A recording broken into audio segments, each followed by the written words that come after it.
Bonjour et bienvenue dans votre magazine Dionysien. Cette semaine, direction le chantier de réhabilitation du château Morange, puis présentation d'une activité du temps périscolaire originale et pour finir, zoom sur les travaux de proximité à la montagne. Sans oublier, en fin d'émission, votre agenda.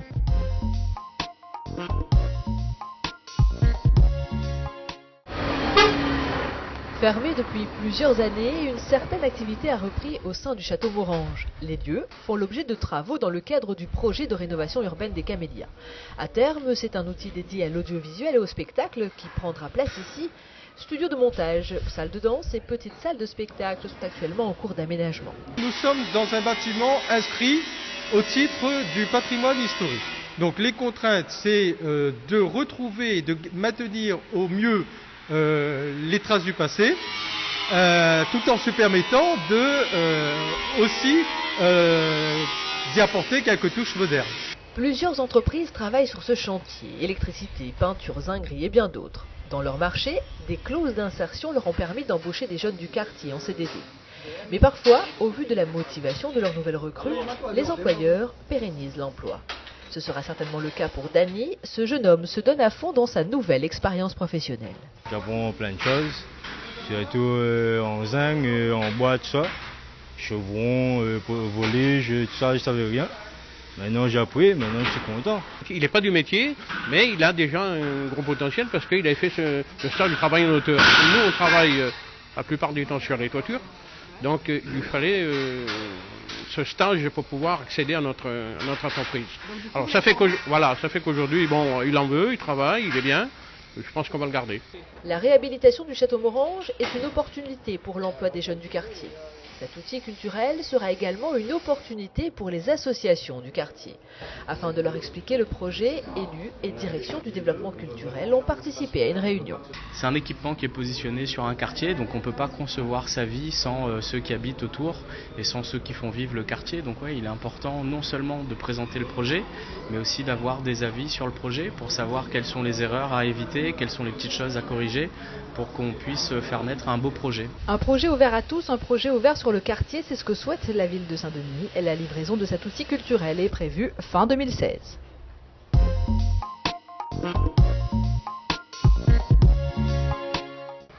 Ces enfants de l'école élémentaire de Champfleury ne s'ennuient pas lors des activités du temps périscolaire. Aujourd'hui, ils vont mettre en terre des plants de maïs qu'ils ont fait pousser. C'est dans le cadre de leur atelier sur le patrimoine que ces petits Dionysiens s'intéressent à cette céréale. Pour les motiver, Annick, l'animatrice, utilise diverses méthodes ludiques. On a commencé par les photos, par un jeu déjà, pour les faire comprendre que le maïs c'est un légume, disons, mais c'est à la portée de tous. Et après on a dit bon on va planter. Après l'étape plantation, les enfants s'intéressent aux différentes utilisations du maïs dans les traditions réunionnaises, mais aussi à Mayotte et à Madagascar. Mais ils apprennent aussi de quelle manière elle est utilisée aujourd'hui. Le maïs, on peut fabriquer des céréales. On a pris 5 maïs et avec du coton mouillé. Et on a mis les 5 maïs dessus. Permettre aux enfants de mieux connaître leur île et son patrimoine est l'un des objectifs de ces ateliers.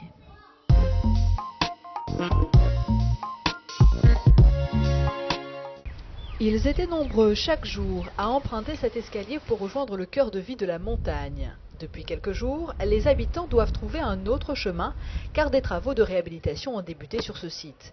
La ville a décidé d'investir 30 000 € dans la réhabilitation complète de l'accès.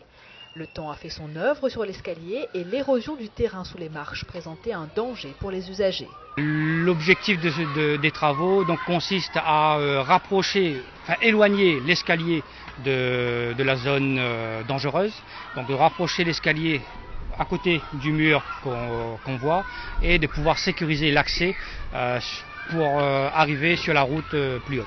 Le quartier de la montagne bénéficie de la dynamique de la ville en matière de travaux de proximité. Un peu plus loin, c'est une annexe du terrain de foot du 7e qui est totalement rénové afin que les vétérans puissent avoir leur vestiaire.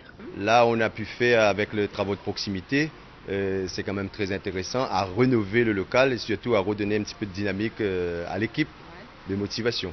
Justement, c'est une demande aussi pour les usagers? C'est une demande de l'équipe de vétérans de la montagne. Je pense que c'est un outil qui va être utilisé efficacement. Coût total de ces travaux, 25 000 €. Une même somme a été investie dans ce quartier pour la réfection du chemin des bananiers et la création d'un ralentisseur à la vigie.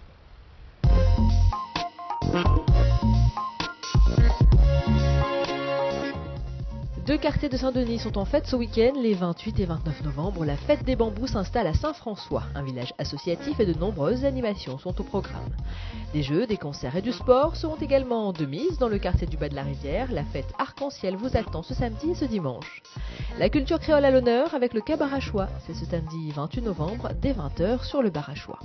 Dionicité, c'est terminé pour aujourd'hui. À la semaine prochaine.